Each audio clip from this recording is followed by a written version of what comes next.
You are listening to the Real Faith Stories podcast, interviews with people who chose to boldly follow their faith.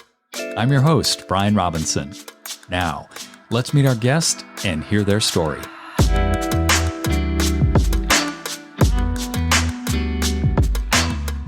Leigh, welcome to Real Faith Stories. So good to have you on the program today. Thanks for having me, Brian. It's an honor and a privilege. I was really interested in the story you shared with me when we first connected about how you felt called into the mission field, and then you had a 180-degree shift away from that into the business world, and really business as a mission. I'd love for you to share that story with our listeners, but before you do that, could you please tell us a little bit about who Leigh is? So I grew up in a small town outside of Edmonton, Alberta, Canada. The minus 54 in the winters, and it's just normal life, and you deal with it. So, kid from Canada, I was tired of the cold.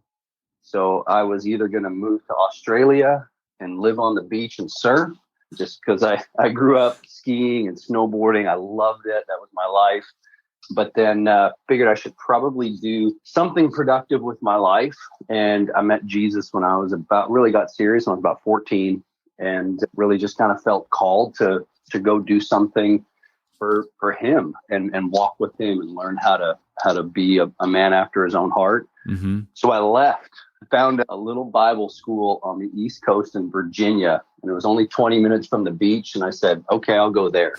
No real plan other than it was proximity to waves and sand. So while there, I had the privilege to travel and see the world and massive need and the kind of things that your heart gets kind of gripped for when you experience different cultures and really want to feel like you want to serve and leave an impact. Mm-hmm. Met my wife there, and we got married at my favorite surf spot in Virginia. And living off love on the East Coast was difficult, so moved back to Texas, where she's from. And it was funny, is felt like I'd left my heart scattered all over the world. We were in China, got to serve in China together, and the Philippines and Cambodia, all throughout Southeast Asia. Wow. And some pretty cool spots. And that really impacted me. So we got married, we got pregnant on our honeymoon. So had to learn to be a dad and a husband in a very short amount of time. How old were you, Leigh? I was 20 when I got married. So I was young, but my backstory, I've really kind of been on my own since I was about 13. Kind of just my upbringing was pretty tough and whatnot. And that was a good portion of the reason why I wanted to move and just kind of get out of Dodge. So Came back to Texas, and I actually went to work in a rock quarry. We farmed rocks and sold it all over the world, but I ended up being 22 years old and running the entire operation. Had a lot of favor, just kind of what was on my life, and had a really big foray into business and leadership and organizations and processes and systems.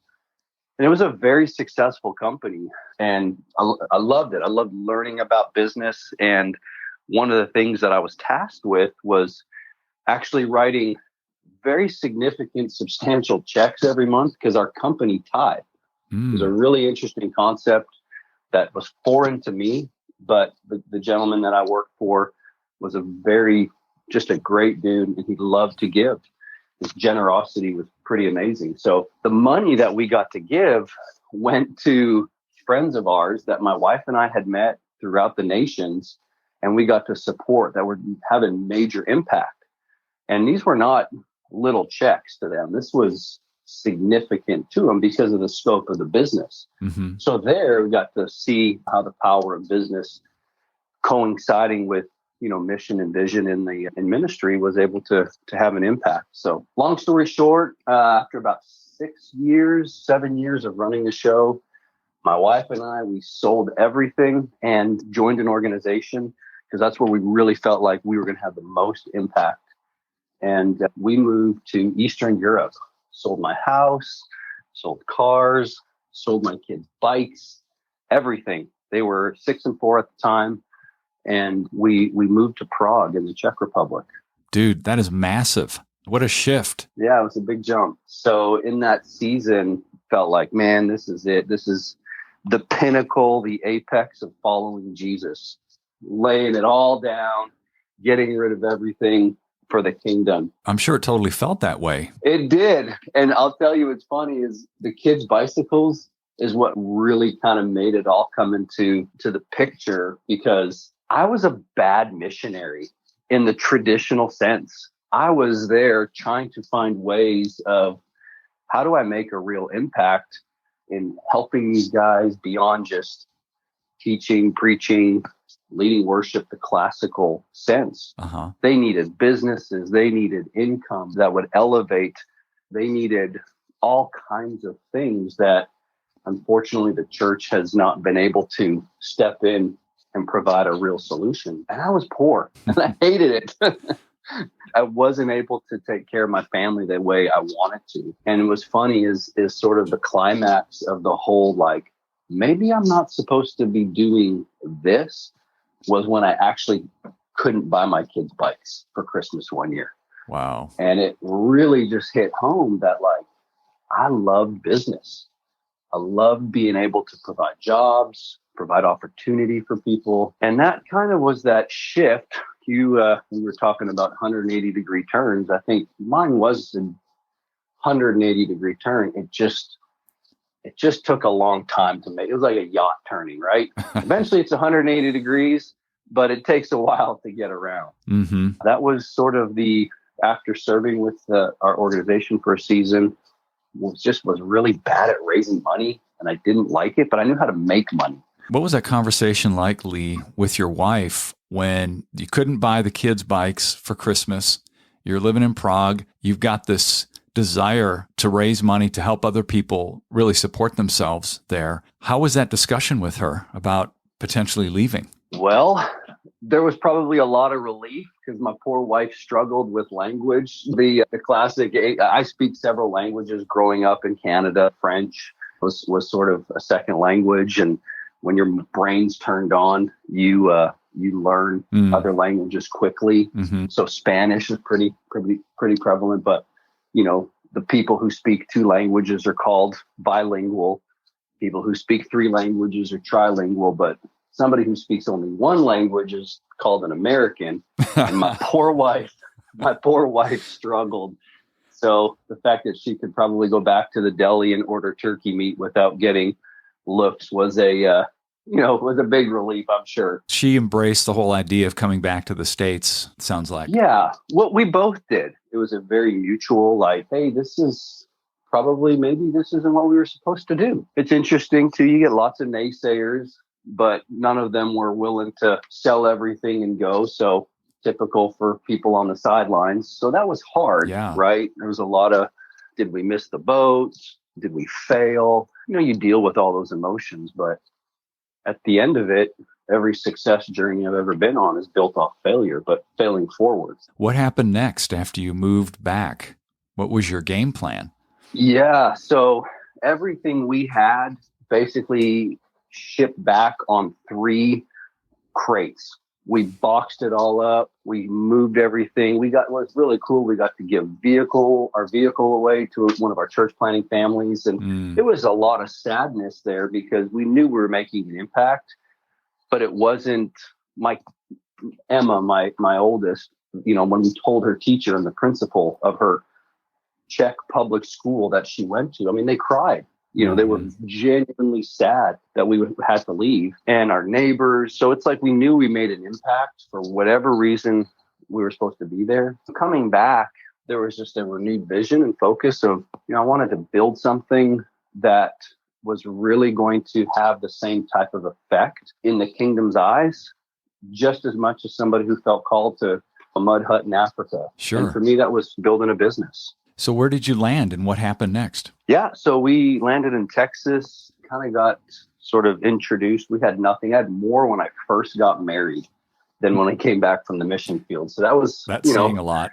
that was a journey in and of itself of rebuilding and really just learning how to trust and whatnot. And one of my best friends on the entire planet, he was in the real estate business, and he actually paid for me to get my license. And go through that process. So I knew construction. I grew up in Canada and in the trades, and I loved the idea of real estate. I knew how to sell. I love business. So, I'd read classic Rich Dad, Poor Dad. The listeners have never read it. I encourage you to understand liabilities and assets and how each work for you. And so kind of got into that world and did very well. In that meantime, I put myself through school, got a business degree, still raising a family, and had some opportunity to just meet different individuals, kind of had forayed into some of the corporate world of real estate brokerages and whatnot. And long story short, that 10-year journey took me to meeting my two partners right now. And a third came along, and we started a private equity group. So we're here in Texas, and basically all that culmination of just failing in Prague and stumbling through that life cycle of failure to where we're at today has been that 180-degree turn to seeing the success that we are. It was a 10-year journey from the time you left Prague, came back to Texas, and then started this company, correct? Yeah, it's been about that long, maybe a little bit longer. And you started the company 4 years ago? Yeah, right at 4 years. And so we're just trucking along and loving every minute of it, and really have redeemed a lot of what we thought we'd lost. When I met my partners, I told my wife, like, look, if we do this, I want to have fun. I want to have a culture that people can feel, that feels like the kingdom, that changes lives, that builds cities and rebuilds cities. And our focus really is to do that with what we do. So it's a really fun manifestation of what I believe the commandment and the decree for leaders in the kingdom to do here on earth. And it's just as holy as selling everything and going to Africa and living in a hut in the traditional missionary sense. Over that 10-year period before you started the company with your associates, what's your sense of the type of communication you're having with the Lord over that period of time? What was he revealing to you? What was he building in your life? Oh, that's a great question. We were talking prior to us recording just sort of what my faith journey has been. And for a lot of people, it's a suddenly the Lord came, or suddenly Jesus did this in my life. And my life's never been like that. I'm a pretty just sort of put my head down and go type of a personality type. I'm not built for speed, but I know how to endure. I love triathlons. It's one of my favorite things to do, right? I love to CrossFit and get in the workouts and these grinders. You just got to keep chipping away. And that just fits my physiology. It fits how he's made me. And so for me, it's never been suddenly the Lord appeared and the glory of the Lord filled the room. It's never really been like that. For me, it's been every day, I'm going to stay disciplined. I'm going to stay consistent. I'm going to find joy in the boredom and the routine, and really learning how to be very okay and comfortable and confident in my walk with him, that even if it feels mundane, I know it's holy. I know it's full of his presence, because this is what I have is today. Yeah. I have on my wall here in my office a poster. It's called Weeks of My Life. And it is basically a grid of weeks 1 through 52 at the top, and then years 1 through 90 or 100 on the left-hand side. And as you fill out every week, you can see a visual picture. If I live to be 100, this entirety of these little squares will be black. Currently, it's about a third of the way full, right? Yeah. And so that weekly, day in, day out can feel so boring or so mundane. But man, to me, it's just as holy to be consistent and stay disciplined and focused on what it is he's given you to do. One of the things you mentioned just a moment ago was being able to have joy in the mundane. How would you coach somebody to do that? Yeah, a great book that has really given me perspective. Well, two, actually. One is Grit by Angela Duckworth, and Malcolm Gladwell's Shoot. So when he talks about 10,000 hours, I don't remember just Google, it'll help you. But really I'll put it in the show notes. We'll talk about it. Put in show notes. Yeah. Perfect. Well, so basically the whole concept of grit, like the success indicators for most individuals really isn't their talent level, their pedigree, the genetic stock that they came from. The thing that really differentiates people to see success in whatever they're looking for, and I believe it applies to the kingdom, is their level of grit. And it can feel, when it's boring, if you can find that next level of grittiness, it's amazing, because I believe that's when you tap and get through. If you're, ever drilled a well by hand, you got to get through that deadpan, and the first part of that water that comes up is real jippy. It's not good water. You've got to keep going to finally get to that wellspring of joy. And it really doesn't come unless you go deeper and deeper and deeper and stay grinding in a good, healthy way.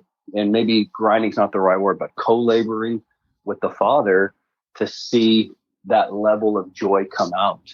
It's a partnership with heaven to find joy in the mundane. It's a perspective change. It's an entire renewing of the mind to see the mundane or the boredom as a real gift from heaven. This is an incredible topic that we're touching on, because I think many of us want to find these shooting star moments, and we want to have them like every day. Mm-hmm. Wouldn't that be great?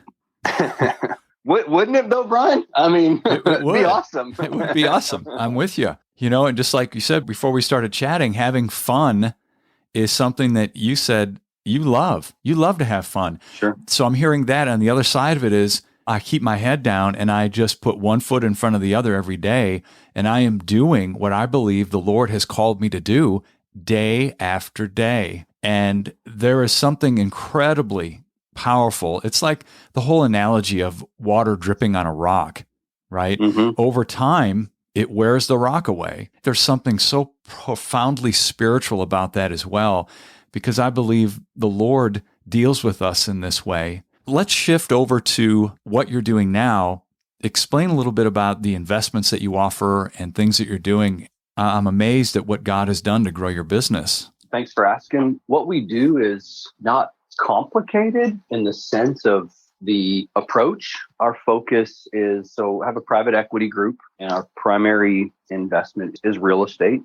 And our secondary kind of focus is what we consider asset-backed lending. So we lend into specific sort of non-traditional areas that include film finance or high-end vehicles or other real estate operators in their projects. Mm-hmm. But our primary way we provide high double-digit rates of return backed by appreciating solid, tangible assets. For those of your listeners that are business people, understand there's a lot of frothiness in the market.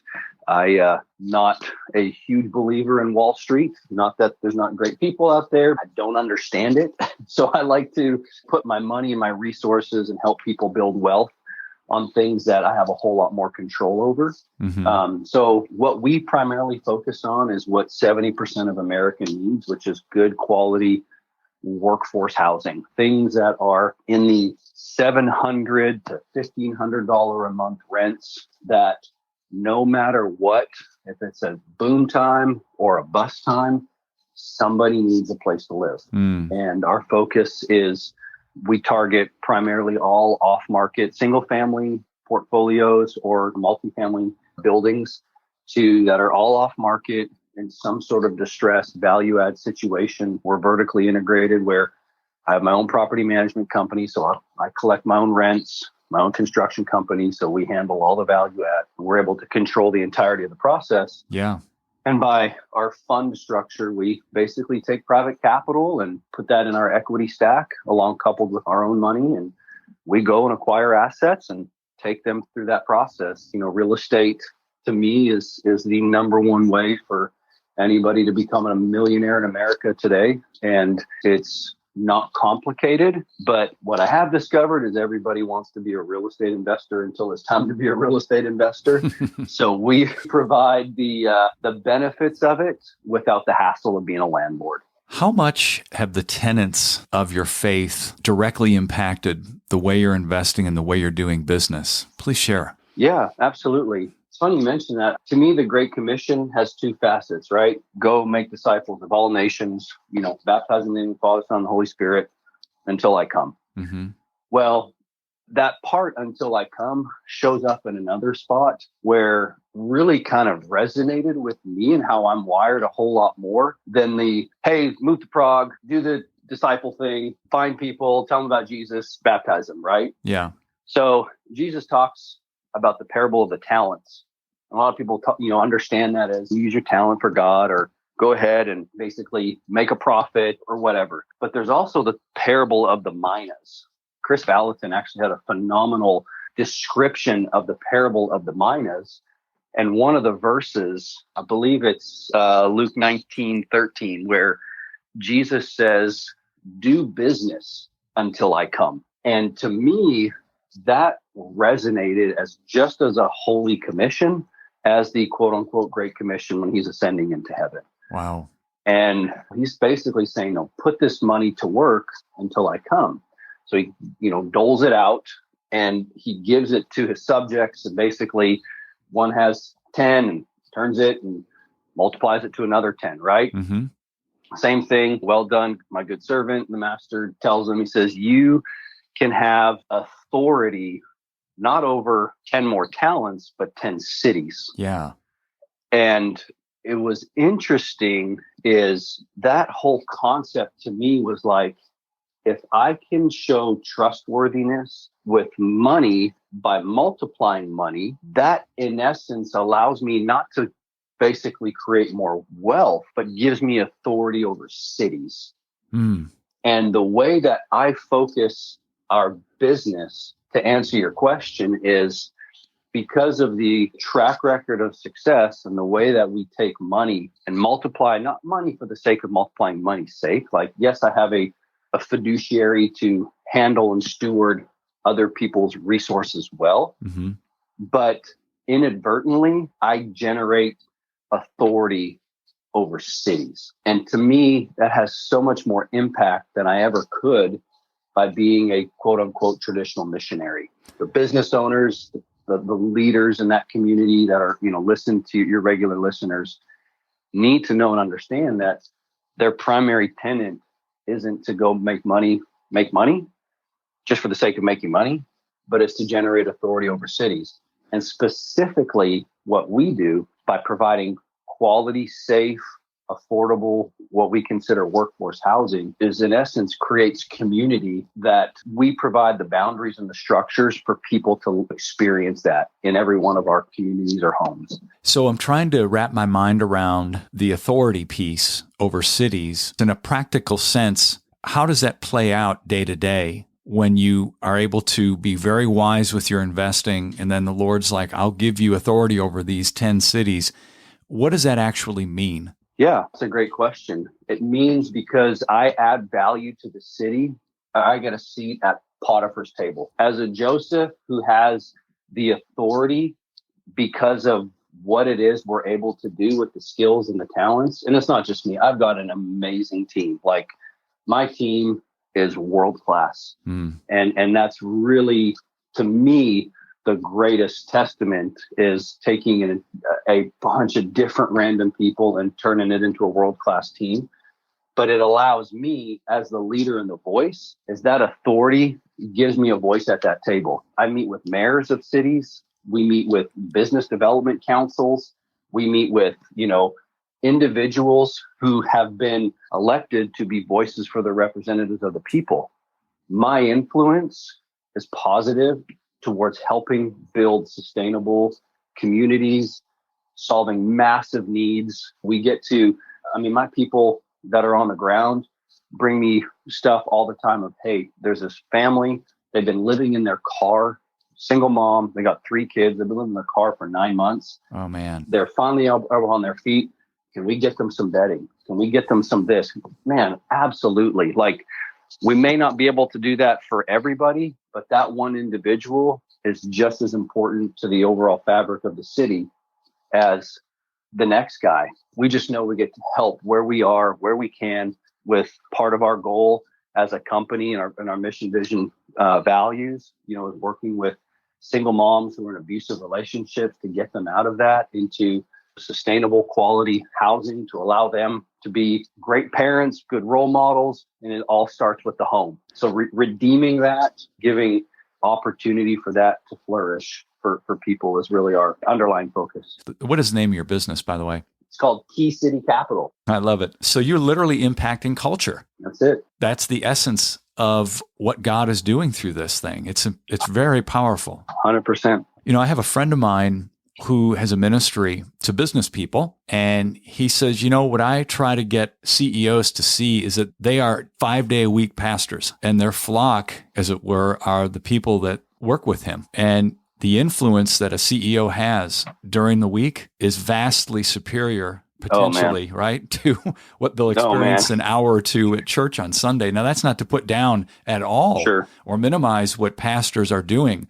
That's just the reality of how we spend our time. It's funny you mentioned that. Like, obviously, we love the church. It's the bride. Jesus died for her. He died for people, right? And people comprise the local church, and we're supporters and proponents. And to your point, though, I have way more influence with the people, not because I sign their checks, but with the people that I consider, I've only got in our world, which is a pretty big world. I only have one blood family relationship. Two of my partners are brothers. Mm-hmm.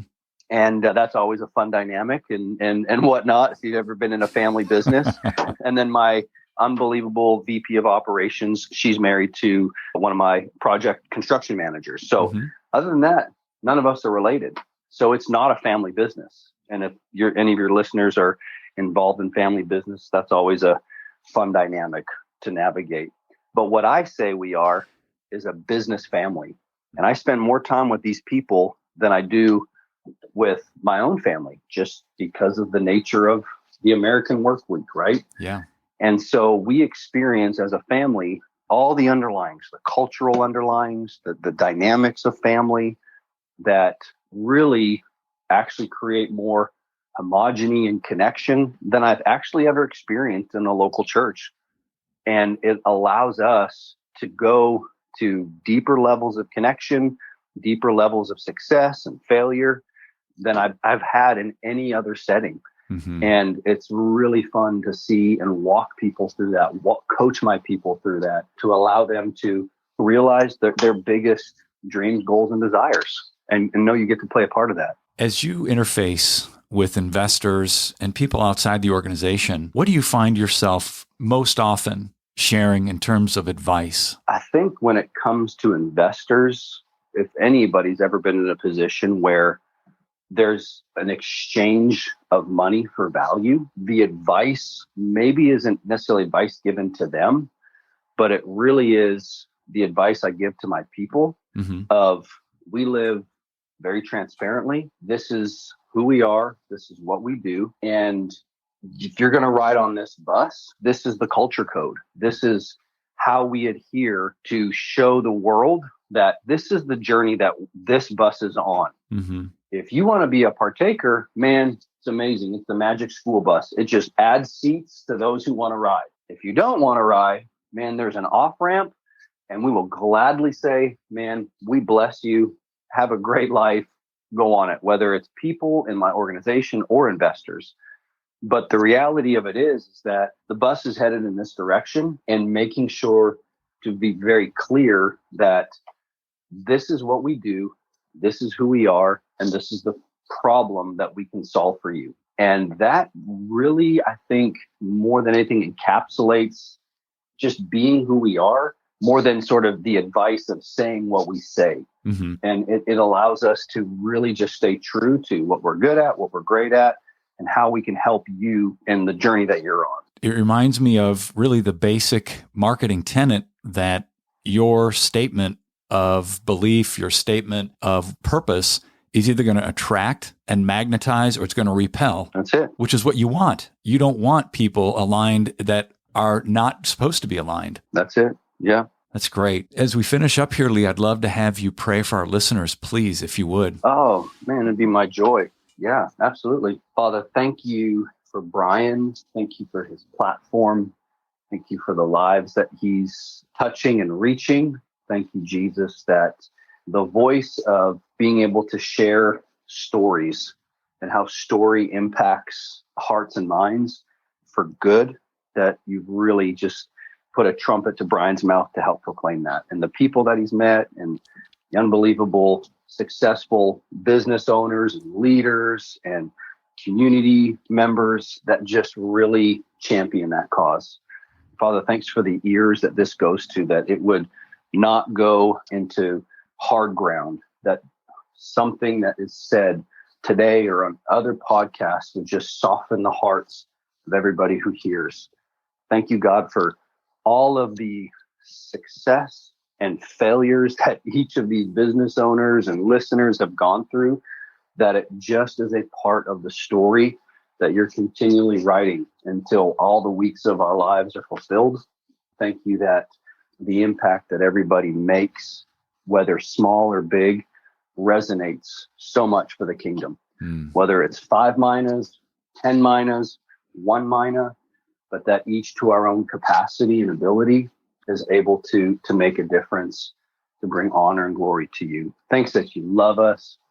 Thanks that nothing that we could ever do could ever change your mind of how you feel about us. So we love you. We bless you. Amen. Amen. Thank you, Leigh. So good to hear your story. Thanks, Brian. Hey, everyone. Thanks for listening. Please make sure you subscribe to the show and share this with someone you believe would be encouraged and motivated by these stories.